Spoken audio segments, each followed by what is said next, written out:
आनंदं परमसुखदं केवलं ज्ञानमूर्तिं द्वन्द्वातीतं गगनसदृशं तत्त्वमस्यादिलक्ष्यम् एकं नित्यं विमलमचलं सर्वधी साक्षिभूतं भावातीतं त्रिगुणरहितं सद्गुरुं तं नमामि। ॐ नमः प्रणवार्थाय शुद्धज्ञानैकमूर्तये निर्मलाय प्रशान्ताय दक्षिणामूर्तये नमः।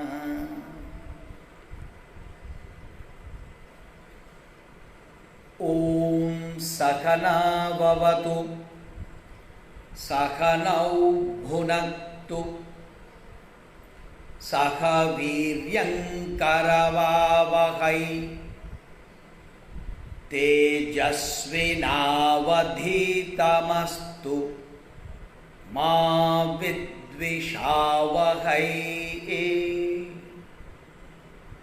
ॐ शान्ति शान्ति शान्ति।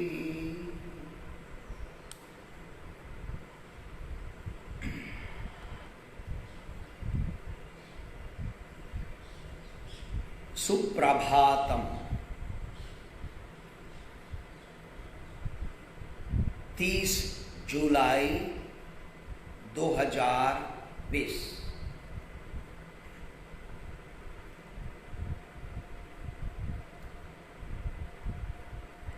भगवत गीता के इस स्वाध्याय सत्संग में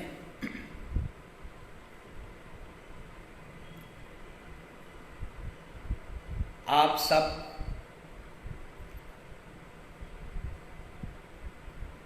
श्रोताएं, साधक वृंद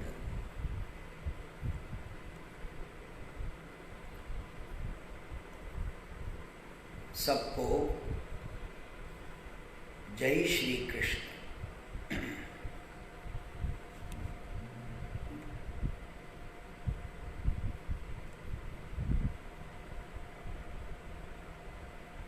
भगवत गीता का 12वां अध्याय के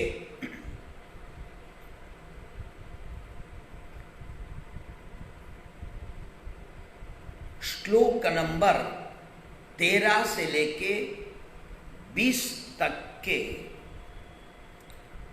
श्लोकों का यह सेक्शन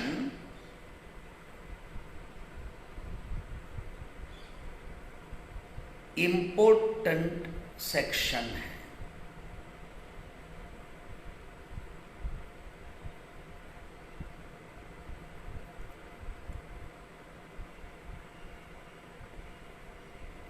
एक भक्त, एक साधक या तो एक ज्ञानी व्यवहार में उनकी अभिव्यक्ति किस प्रकार से होती है,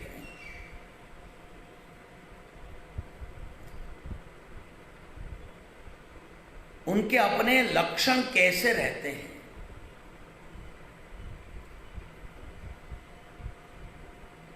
ये निरूपणम अब इस श्लोक में चल रहे हैं।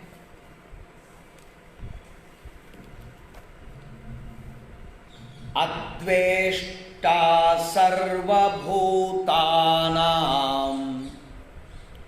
मैत्रः करुण एव च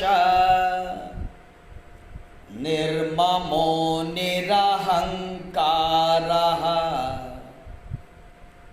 समदुःखसुखः क्षमी।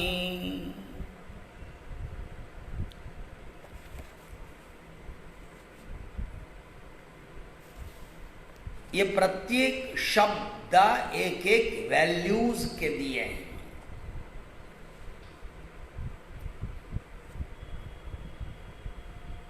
अद्वेष्टा सर्वभूतानां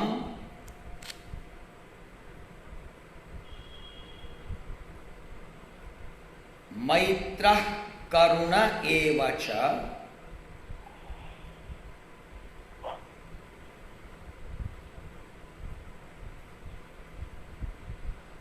सर्व के प्रति जिसके मन में द्वेष का अभाव है,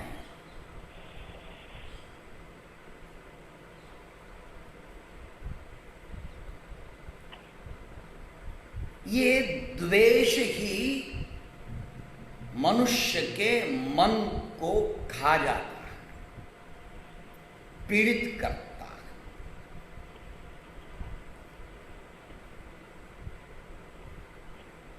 विक्षिप्त करता रहता है।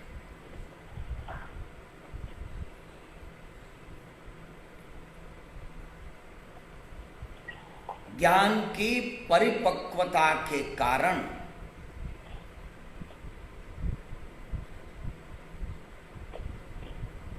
ये साधक, यह भक्त द्वेष से अपने आप को ऊपर उठाता है।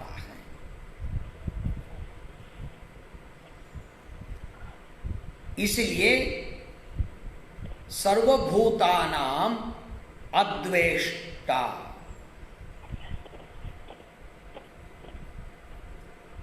मैत्रः, ऐसा यह व्यक्ति जिसको किसी के प्रति द्वेष नहीं है, वह सर्वमित्र होगा।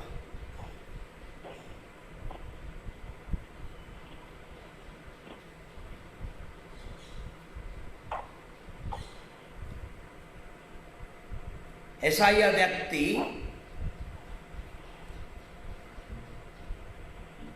जिसकी अपनी अभिव्यक्ति में मित्रता,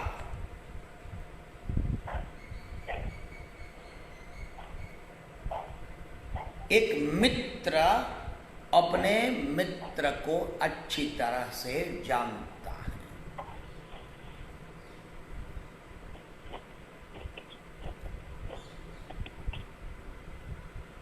शेरी मित्र सो मळे, ताड़ी मित्र अनेक, जेमा सुख दुख वामिये, सो लाखन मां एक।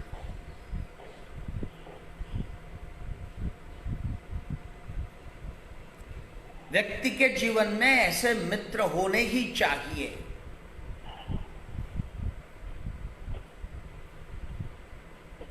ये मित्रता को जेंडर से संबंध नहीं है। मित्रता अपने आप में निर्दोष होती है।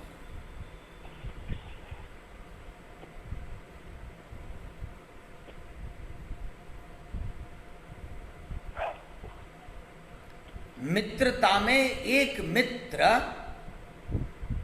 अपने मित्र के मन के साथ अपने मन को जोड़ के मित्र की कठिनता या दुख या आपत्ति का भाव को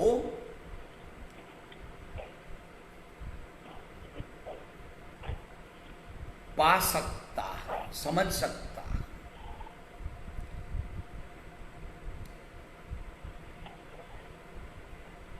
और इसलिए ये मित्रता मनोविज्ञान के तौर पे भी बड़ी आवश्यक है।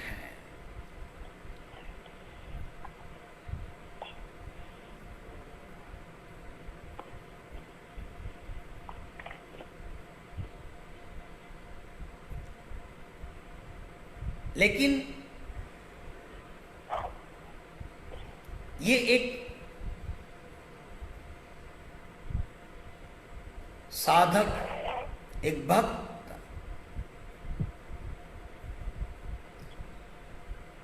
ज्ञान की परिपक्वता के कारण, विवेक के कारण जिन्होंने अपने मन का अच्छी तरह से प्रोसेसिंग किया हो,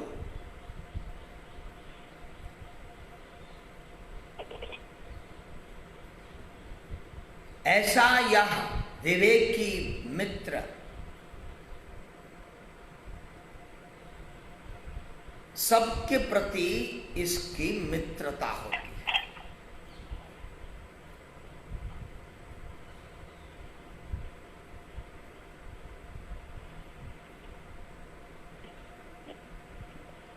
मित्रता में आप दूसरों को अपना समझते हो।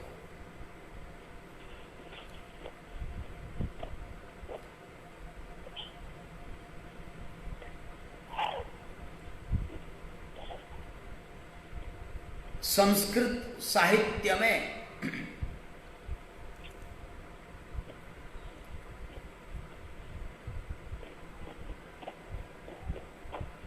मित्रता के ऊपर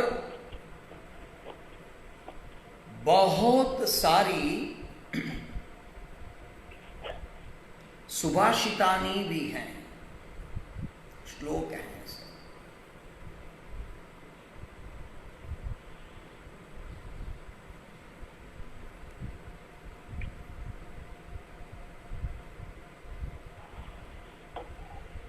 ये साधक का अपना एक सद्गुण है।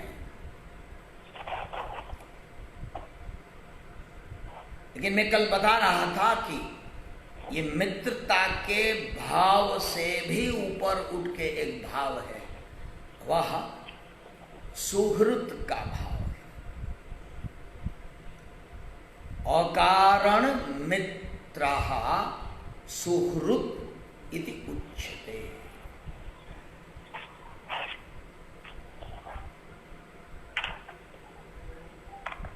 कोई कारण नहीं, प्रतिभाव की कोई अपेक्षा नहीं,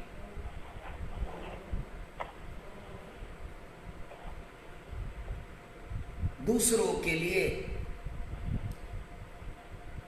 अच्छाई करते ही चलो।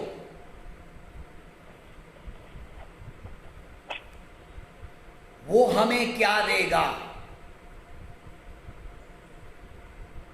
ये निम्न भाव जिसके मन में आता ही नहीं। एक भक्त ऐसा होना चाहिए।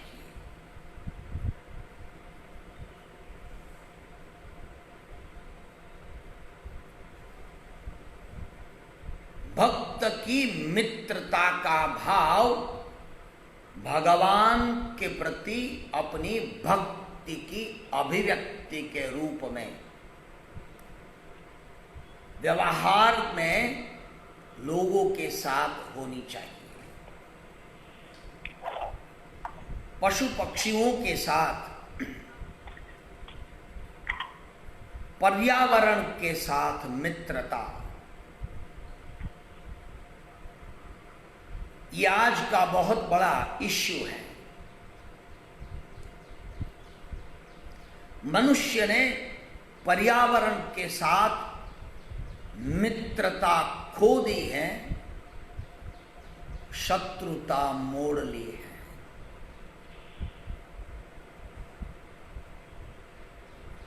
और इसलिए पर्यावरण के पांचों तत्वों के प्रति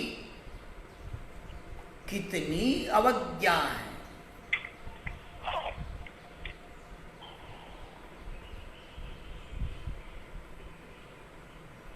और ये याद रखना, मित्र जब शत्रु बनता है तो निकंदन निकाल देता है,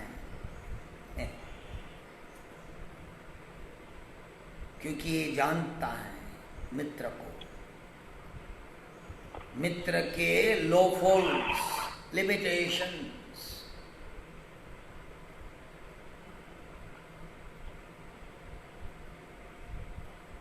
हमने पर्यावरण के साथ मित्रता खोई है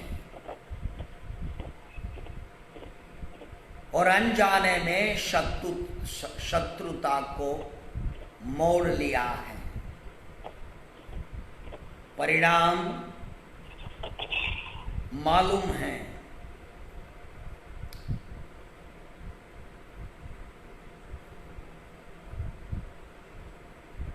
लेकिन एक भक्त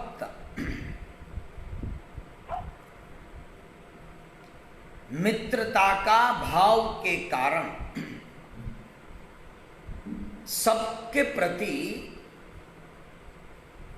संवेदनशील, सेंसिटिव, सतर्क रहता है।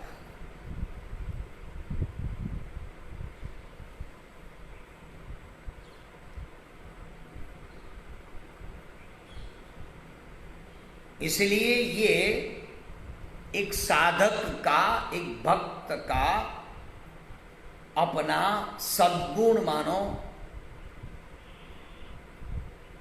या उनका अपना स्वरूप मानो। You have to nurture this value in your personal life without any grudges, any likings and dislikings.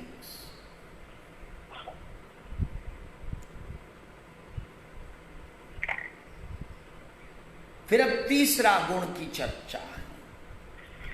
मैत्रः करुणः एव च। करुणः, करुणावान।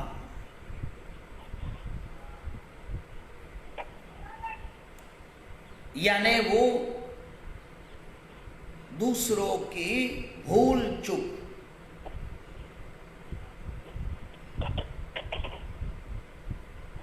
माफ कर सकता है।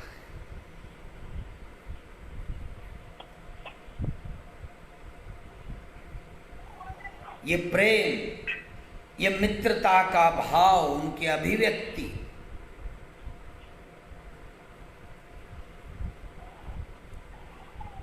और वह आनंद अन्य के दुखों को देख के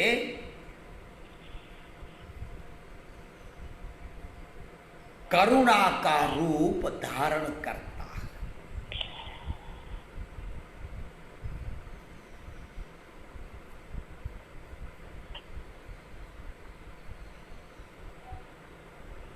The dynamic expression of love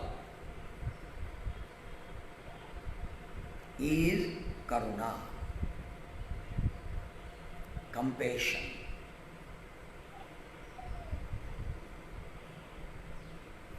दुखी लोगों के प्रति वह दया के रूप में अभिव्यक्त होता है। करुणा, कृपा, दुखितेषु दया, तद्वान करुणावान।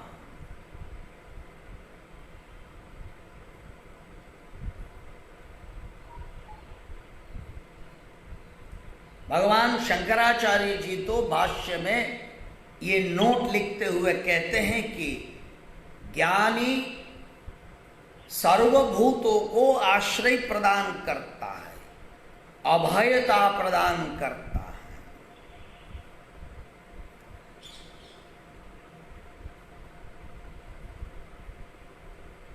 ये सही अर्थ में सन्यासी है।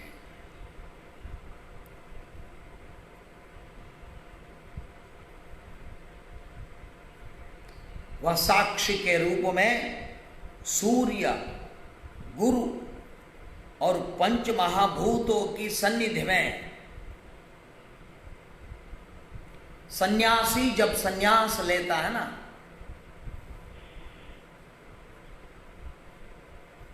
तो सबकी ओर देखते हुए ये डिक्लेयर करता है। ये सन्यास की विधि का एक भाग है। हे सर्वभूत, हे पंचमहाभूतों,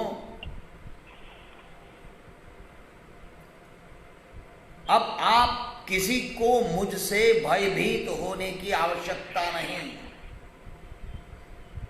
मां अभीष्टाः,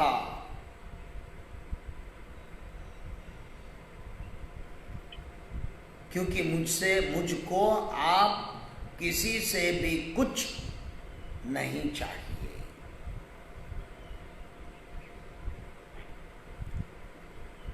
वह वनस्पति, प्राणी, पशु सबको इस प्रकार से अभय प्रदान करता है।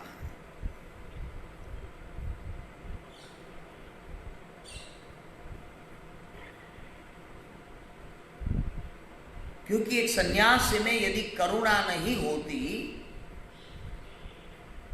तो वह उपदेश कैसे प्रदान करे?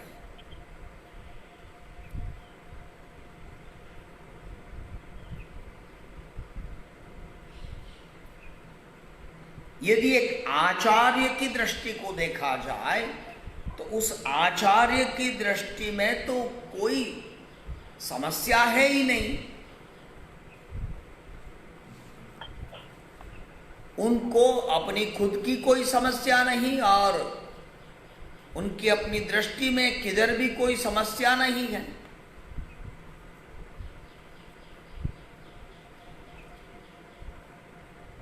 यदि किसी अन्य की पीड़ा इस व्यक्ति को विचलित नहीं करती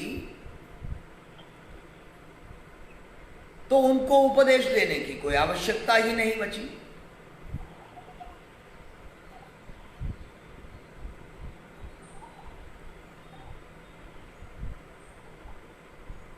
ये उनकी अपनी करुणा ही आचार्य को उपदेश देने के लिए तैयार करती है।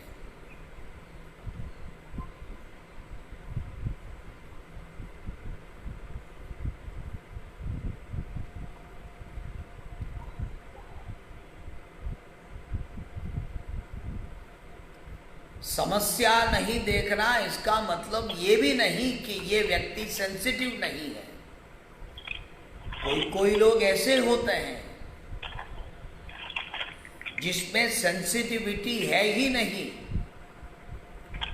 और इसलिए वो आपके मन के स्तर पे आते ही नहीं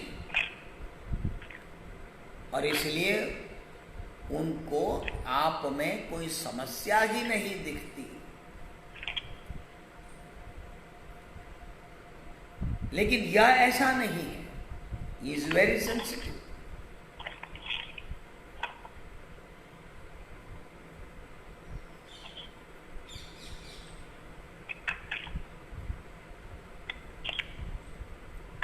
यदि ऐसा बोलो कि इस महात्मा को किसी की पड़ी ही नहीं है तो ये उनकी प्रशंसा नहीं हुई, उनके पांव खींचने बराबर हुआ।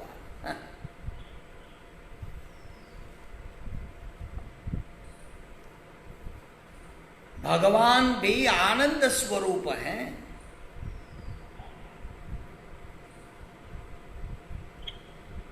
लेकिन फिर भी भक्त की पीड़ा को वह समझ पाते हैं। ये करुणा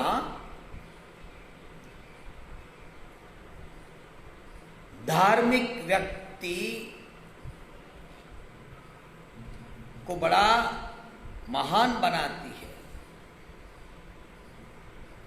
कभी कभी तो धार्मिक व्यक्ति पूजा, यश, कीर्ति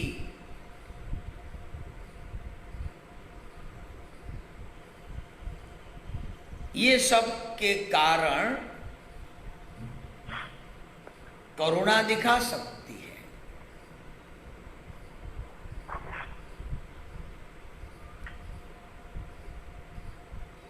लेकिन समाज से कोई अपेक्षा ही नहीं हो और संपूर्ण निर्दोष रूप से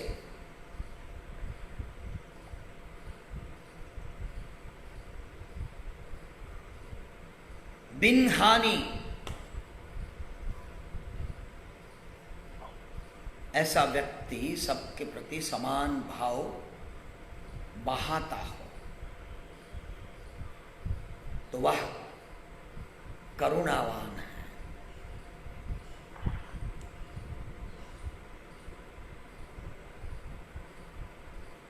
ये करुणा ही भक्त को, एक साधक को और रुजु बनाती है।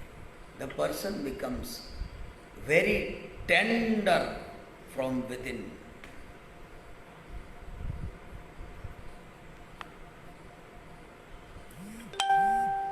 मैत्री भावनु पवित्र जरणु मुझ हैया क्या करो। शुभ थाओ आ सकल विश्वनु एवी भावना नित्य रहो।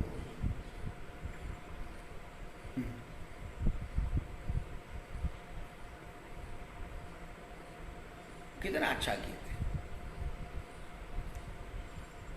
गुण थी भरेला गुणीजन देखी हयु मारू नित्य कर नृत्य करे।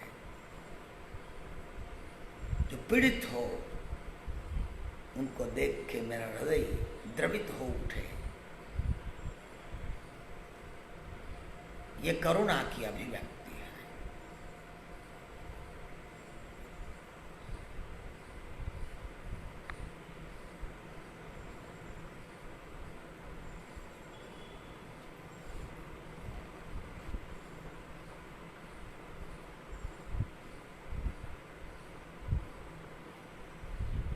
ऐसे भक्त को सुख दुख समान है,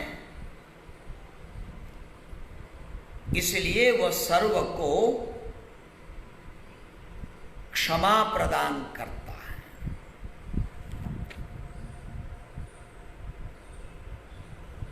निर्ममो निरहंकारः समदुःख सुखः क्षमी।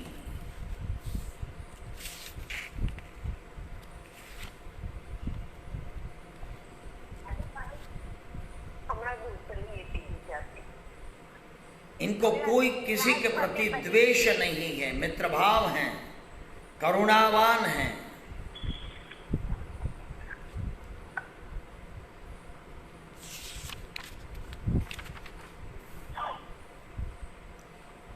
निर्ममः, इसके बाद का वैल्यू है निर्ममः।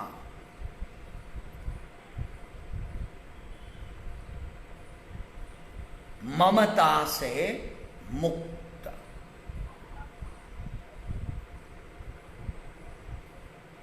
यहां ममता यानी ये वस्तु मात्र मेरी ही है, यह भाव।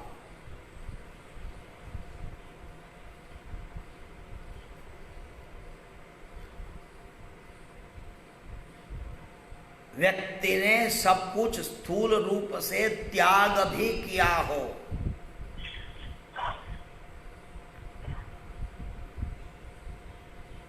लेकिन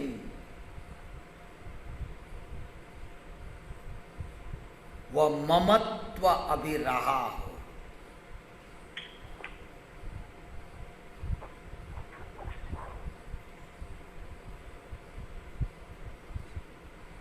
टाइटल लगता है ना। डॉक्टर व्यक्ति ने संन्यास लिया, अभी डॉक्टर नहीं है, फिर भी इंजीनियर स्वामी, डॉक्टर स्वामी,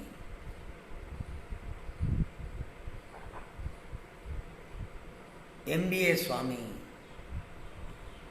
मैनेजर स्वामी।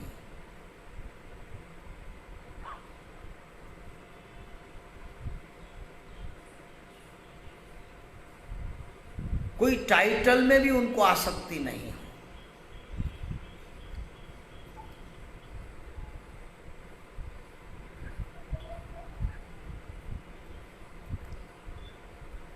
सूक्ष्म रूप से इस देह के प्रति अधिक ममता रहती है।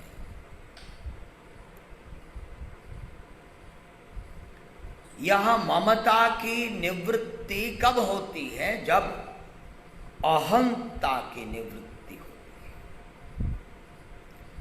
अहंकार ममकार साथ में चलते हैं।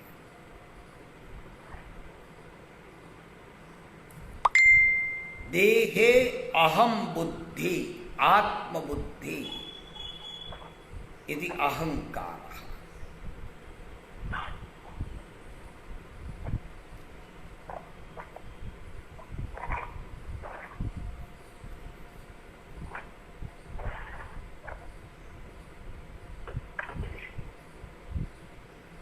आप चाहे कितना भी सामान्य रूप से रहते हो, लेकिन अपनी भाषा में यदि ये बोला करते हो कि आपको कहाँ मालूम है मैंने क्या छोड़ा है,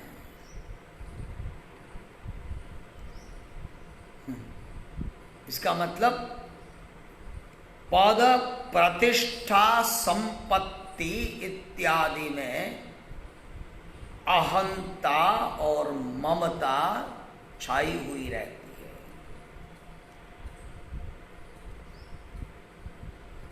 यह अहंकार और ममकार एक दूसरे को अस्तित्व देती है, पीछे से टेका लगाती है।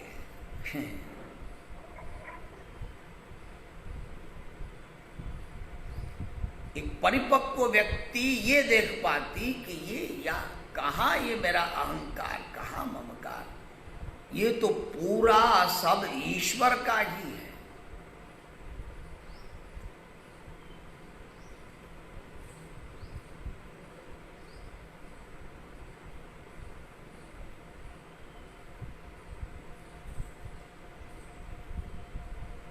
ये अहंकार ममकार तब ढीला पड़ता है जब व्यक्ति अपने आप को सुरक्षित पाने लगता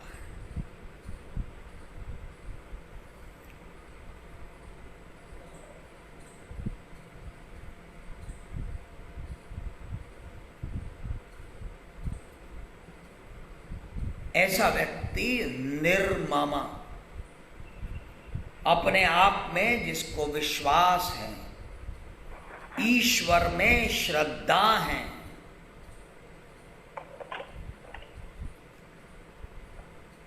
because he enjoys freedom from within.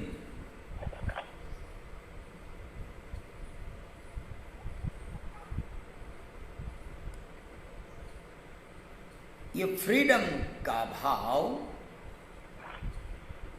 व्यक्ति की अहंता ममता को निर्मूल करता है।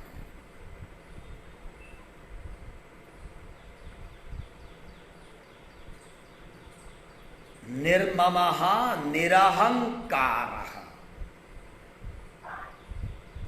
यह अहंकार शरीर इत्यादि के प्रति अपने आत्म स्वरूप के अज्ञान में से जन्म लेते हैं।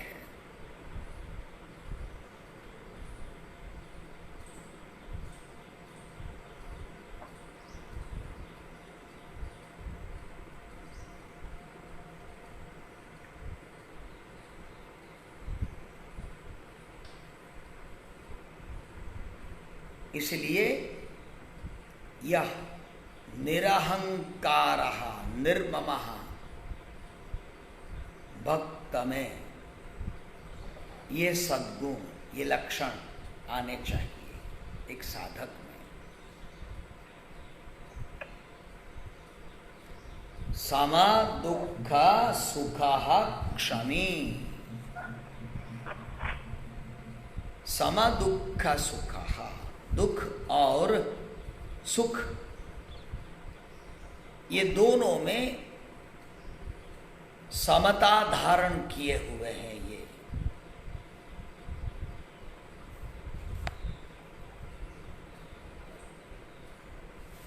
ये सुख दुख की व्यवस्था परमात्मा ने ऐसे बना के रखी है कि जिंदगी भर जब तक जी रहे हो तब तक व्यावहारिक तौर पे स्थूल रीत से मानसिक स्तर पे बौद्धिक स्तर पे सुख दुख आते ही रहते हैं।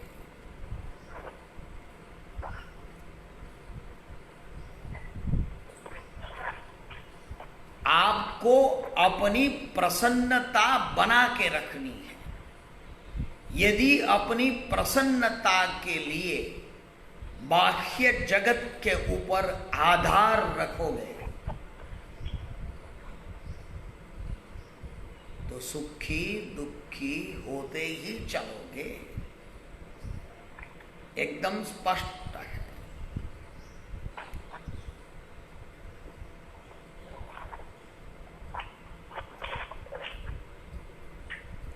इसलिए व्यक्ति को अपने आप में रहने से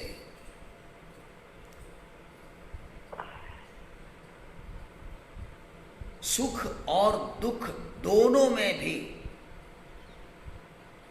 आंतरिक रूप से वह स्वस्थ रहता है, प्रसन्न रहता है।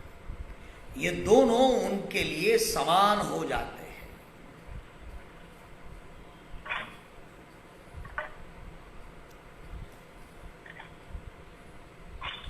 ये समता निर्विकार आत्मा के ज्ञान की देन है। इसलिए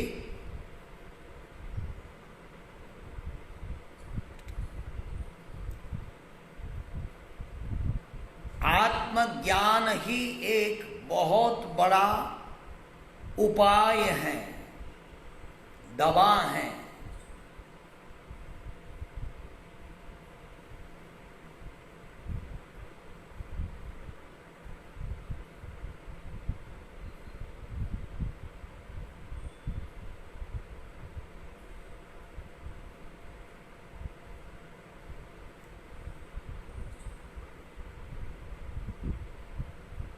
और इसलिए ये सद्गुण यू शुड, यू मस्ट, इस प्रकार से नहीं। आपको सुखी हो, सुख में समता, दुख में समता होनी चाहिए, ये चाहिए, वो चाहिए, ये चाहिए करके आदर्श बताते रहोगे तो अपने ही मन में मेंटल प्रेशर हो जाएगा।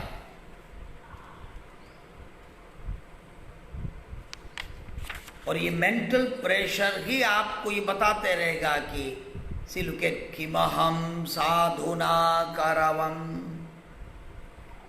किमहम पापम अकरवम, मैंने क्यों ये किया, ये क्यों नहीं किया, ये मुझ में नहीं है, ये होना चाहिए। आदर्शों में ही व्यक्ति मात्र रहता है।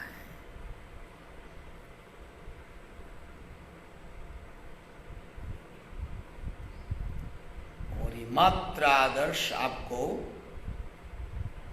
विक्षिप्त करते हैं, विचलित करते हैं।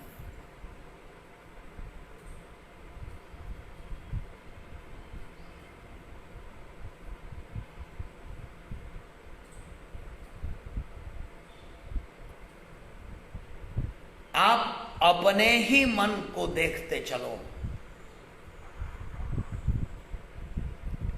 चाहे आपके आदर्श, आपके लक्ष्य जीवन में भिन्न भिन्न होते हैं, उस प्रकार से आप अपने आप में आयोजन करते हो।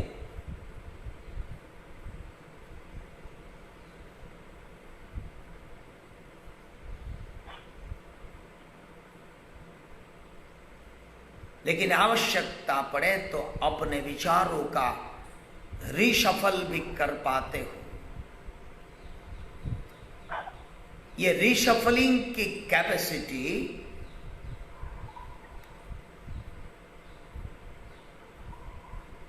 रिशफल करने की तैयारी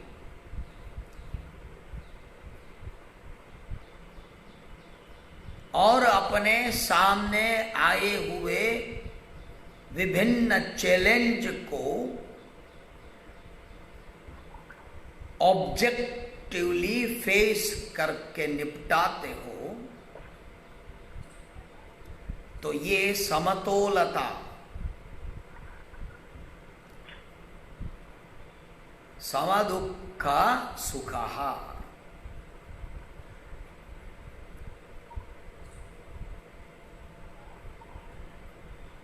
सुख दुख के संजोग को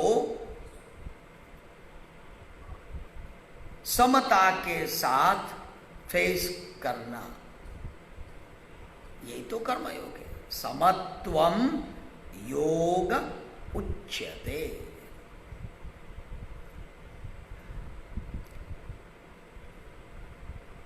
अपने कर्मों के फल को प्रसाद के रूप में ले लो।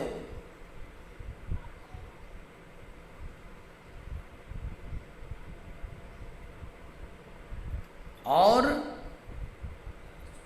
अपनी सुख, सुरक्षा और स्वस्थता के लिए बाह्य संजोग, व्यक्ति, वस्तु, परिस्थिति के ऊपर आधार रखने से मुक्त हो जाओ।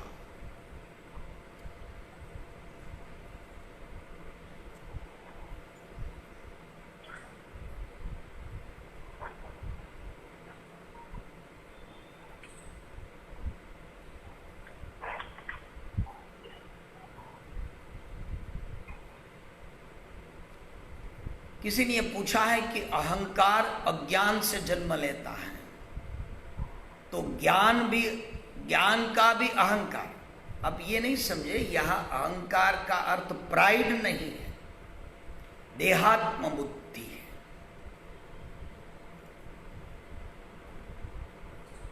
ये देहात्म बुद्धि ज्ञान से जाती है।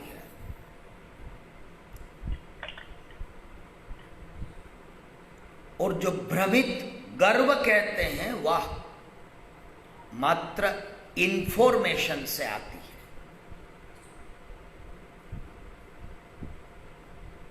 ज्ञान व्यक्ति को निर्दोष बनाता है। निर्दोषम ही समम ब्रह्म। ये ब्रह्म का स्वरूप है। ज्ञान आपको और सरल, सहज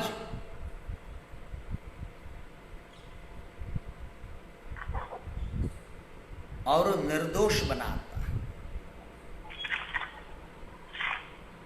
ज्ञान का अहंकार होना यानी आपके पास में जो माहितियां, जो इंफॉर्मेशन से उनके बल पे नाचा करते हो, वो अलग है।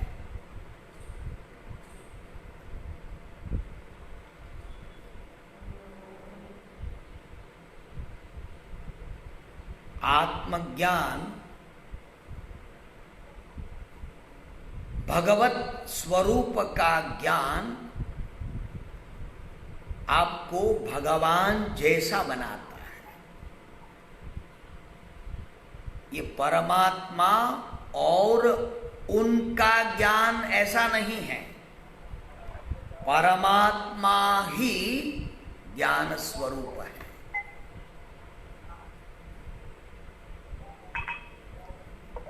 फिर कहते हैं सम दुःख सुख, देन क्षमी, क्षमावान, सहन करने की शक्ति,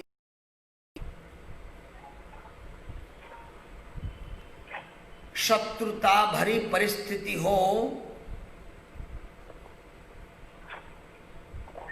उसमें मन को शांत रखना।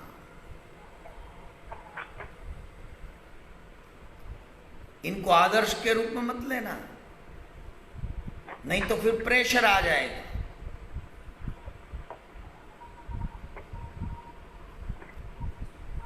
क्षमी होने के लिए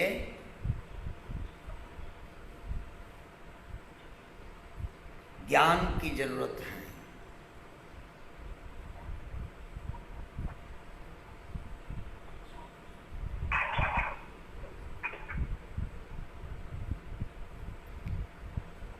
आप ये समझे कि मैं एक साधक हूं और छोटा सा भी परिवर्तन यदि मुझ में आवश्यक है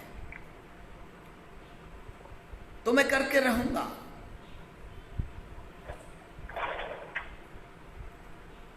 और यही आपके लिए साधना बन जाती है।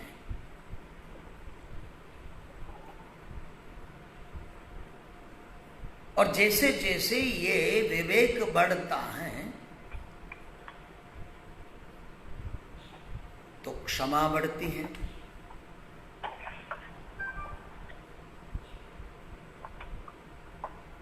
क्षमा है क्या?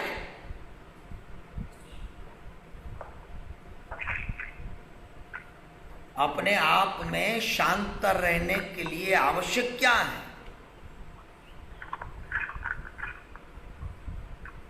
सभी विपरीत परिस्थिति में, प्रतिकूल अवस्था में भी आप अपना मन बना के रखते हो तो ही क्षमा शक्य है।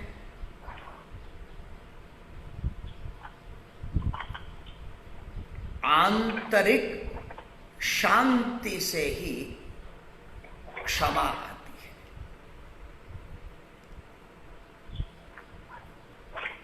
अपने आप में विचलित ही नहीं होते।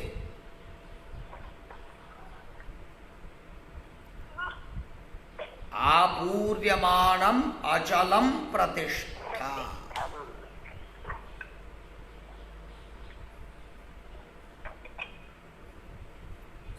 आंतरिक इनर लीशन, शांति, स्वस्थता, इनकी अभिव्यक्ति क्षमा के रूप में है।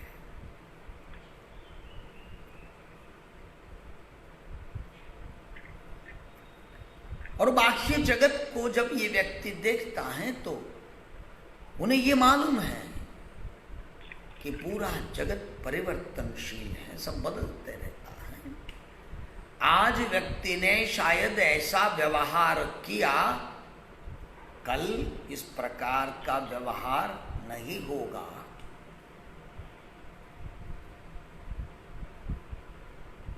क्या फर्क पड़ता है? और जो दिखता है वो तो सब दृष्ट नष्ट स्वभाव वाले हैं। इसीलिए तो भगवत गीता में नासतो विद्यते भावः असतः भावः न विद्यते। असत यानी मिथ्या, जो कुछ भी मिथ्या है वह उनका अस्तित्व वस्तुतंत्र नहीं है।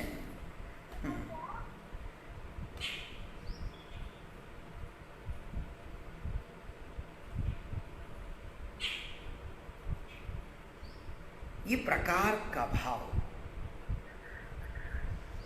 ये विवेक व्यक्ति को परिपक्व बनाता है।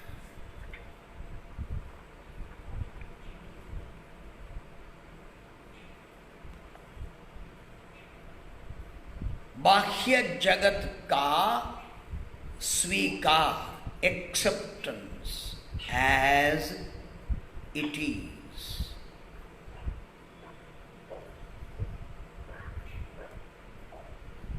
ये शरीर बदलता रहता है, ये मन का स्वभाव भी बदलना है, ये बुद्धि, उनकी वृत्तियां बदलती हैं, ये शरीर में जो भिन्न भिन्न इंद्रियां हैं उनकी क्षमताएं बदलती रहती हैं। बस एक आत्मा ही बदलता नहीं। और ये बाकी की सभी वस्तुओं को जो बदलती रहती है उनको आप रोक भी नहीं सकते।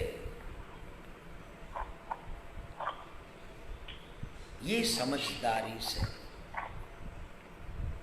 बाह्य परिस्थितियां जो बदलती हो उसमें क्या करें।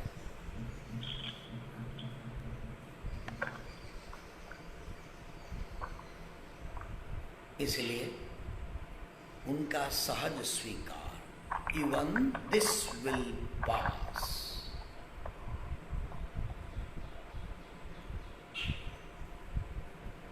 सामान्य रूप से हम ये कहते हैं कि सबको क्षमा कर दो। भैया, आप क्षमा करने वाले कौन हो? संपूर्ण जगत आपको क्षमा कर रहा है। अविनयमपनय विष्णो दमयमान विषय मृगतृष्णा। ये विष्णु षट्पदी में अविनयम अपनय अपनय। हे भगवान, मेरा यह अविनय हो रहा है। विभिन्न नाम और आकार में आप ही तो अभिव्यक्त हो रहे हो यहां इस जगत में, लेकिन कहां मेरी इतनी सजगता है जो मैं आपको देख पाऊं। ये मेरा अविनय है, अपन है। क्षमा कर देना। यहां इस जगत में रियली में देखे तो क्षमा करने जैसा कुछ नहीं, एक दूसरे को समझना है।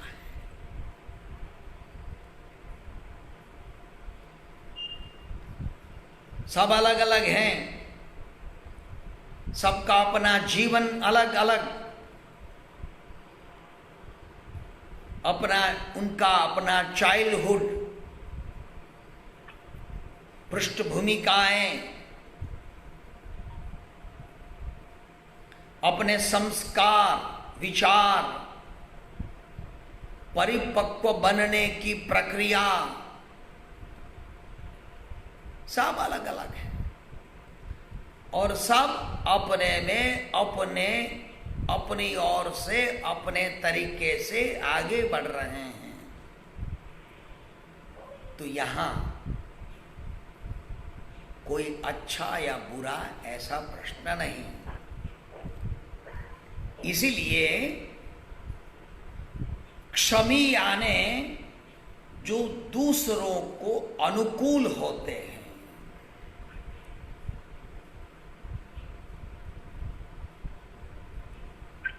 जो दूसरों की आवश्यकताओं का ध्यान खुद विक्षिप्त नहीं होते हुए करते हैं,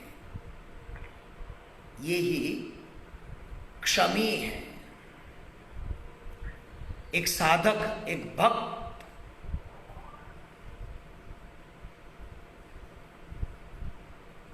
जब ऐसा होता है तो कितना अच्छा। सोच लो, गृहस्थाश्रम में प्रत्येक घरों में एक पति ऐसा भक्त हो, एक पत्नी ऐसी भक्त हो, एक बेटा या बेटी ऐसा दृष्टि वाला हो, कितनी समृद्धि हो घर में। ये सब विवेक का अभाव ही व्यक्ति के जीवन में संघर्ष रूप से आता है।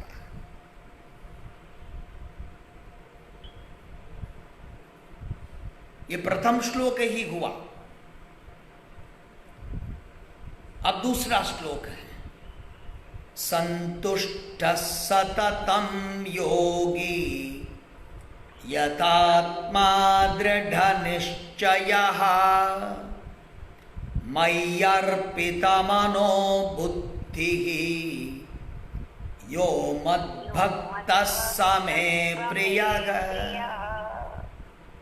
ये भक्त के और लक्षण, उनके अपने स्वरूप की अभिव्यक्ति उनकी व्यवहार की अभिव्यक्ति, ये सब मंगल सद्गुणों में